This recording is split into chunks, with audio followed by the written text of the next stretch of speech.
Chronic fatigue syndrome, ME as it is known, is real. For many sufferers, that will come as no big shock, but for sceptics, it might be a moment to reflect. The University of Edinburgh has found 8 areas of genetic code that make a diagnosis of ME more likely. 19-year-old Lucy is a university student. She's had ME for nearly half of her life. She says it's difficult to get it taken seriously and difficult anyway to get a diagnosis. I'd go to all these appointments for a diagnosis, and one really sticks out to me, which just sort of almost haunted me for a long time, was this is in the early stages of me getting sick. I was around 11. We go to the hospital and I'm sat with my mum and we're seeing a paediatrician. I'm knackered. I'm supposed to be in school at this time. I could be with my friends in the playground. It was around break time, I think. It was the time of the day. I should have been running around and having fun, but I was knackered because of this condition and I could barely keep upright. I was falling asleep against my mum's shoulder. I was like lay across her lap. And the paediatrician tells my mum and he says, "She looks fine to me." And I think that comment epitomizes what it was like at the time to try to get diagnosed, try to get taken seriously, to try and get people to take my health seriously and my condition seriously. That was Lucy talking to us. Let us talk now to Chris Ponting, professor at the University of Edinburgh, one of the investigators of this study. Chris Ponting, good morning to you. Good morning. What is it that you have actually discovered? We have found that there are 8 places in our DNA where people with ME have more often differences than people in the general public. And this is indicating a genetic contribution to people's risk of having an ME diagnosis. And what areas then is this genetic composition in? Yes, so it's pointing towards 2 factors. One, which is that the nervous system processes, these are involved. And secondly, the immune system, which is also involved.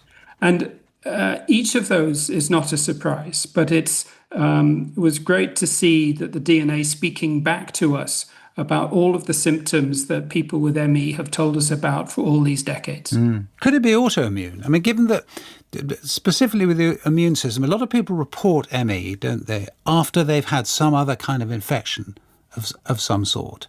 I mean, what do you think the causality linkage could be there? Well, the important thing now is that people around the world, scientists, others, can use the data, can use the results that we have to follow up on all of the different lines of investigation, including autoimmunity, because this is the largest genetic study of ME ever, and therefore produces the most robust results. And that means that people can be reassured that these are the things that need to be followed up in the future to accelerate research towards effective treatments and diagnostics. And when it comes to diagnosis, we just heard about the difficulties of it. How much of a difference do you think this, if people can now say, look, we've got this study, here is the evidence, that it will be taken more seriously, and in a sense, the taking of it more seriously itself is a step forward for a lot of people? That's what we're being told. We obviously are focused on the genetic results and are producing them. But it is the case, and we've been told this by countless people, that they are not being understood. What they're not being told that their symptoms are real. And so if people now can talk to their friends, their families, their healthcare professionals, and demonstrate that there is a genetic component, then I think that will move the dial somewhat. What about the future? Because you mentioned there the need for further studies. And this is one study. What needs to happen now, ideally? There is essentially no research funding for ME. This £3.2 million project funded by MRC and IHR is the exception. So looking forward, there won't be in the United Kingdom follow-up to these results at the level that is required. Indeed, around the world, there is very little funding for the 67 million people with ME globally. And that is because this disease is highly stigmatized and incredibly female biased. And that is a tragedy for so many people around the world, that scientists and clinicians are not focusing properly on this awful and highly prevalent disease. Yeah. People use this phrase medical misogyny. Is this an example of that?